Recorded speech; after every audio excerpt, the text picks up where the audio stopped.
प्राचीन समय की बात है। एक राजा हुआ करते थे जिनका नाम अमर शक्ति था।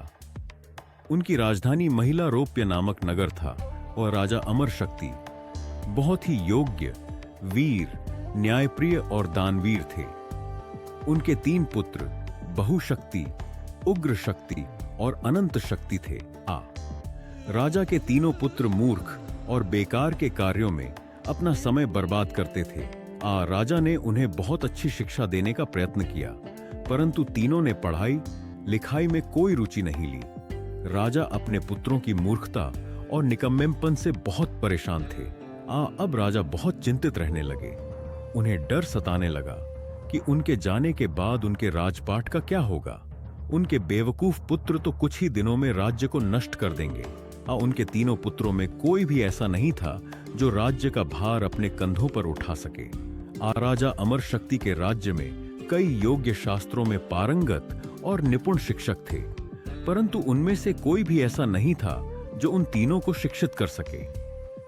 राजा के एक बहुत ही योग्य मंत्री थे जिनका नाम सुमति था। उन्होंने राजा को नीति शास्त्र में पारंगत और सर्वगुण संपन्न आचार्य विष्णु शर्मा के बारे में बतलाया। राजा अमर शक्ति ने आचार्य विष्णु शर्मा से मिलकर अपने पुत्रों को शिक्षा देने का अनुरोध किया और कहा, अगर आप मेरे पुत्रों को अल्प अवधि में शिक्षित कर राजनीति में पारंगत कर देंगे तो मैं आपको 100 गांव और मुंह मांगा इनाम दूंगा।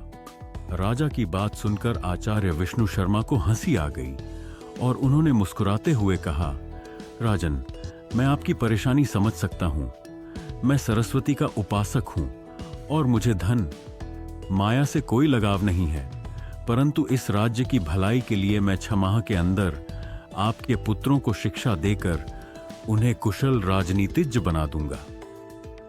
राजा ने आचार्य विष्णु शर्मा की बातें सुनकर अपने पुत्र उन्हें सौंप दिए और आचार्य विष्णु शर्मा उन्हें अपने आश्रम ले गए, जिधर उन्होंने राजपुत्रों को शिक्षित करने के लिए कई कहानियों की रचना की।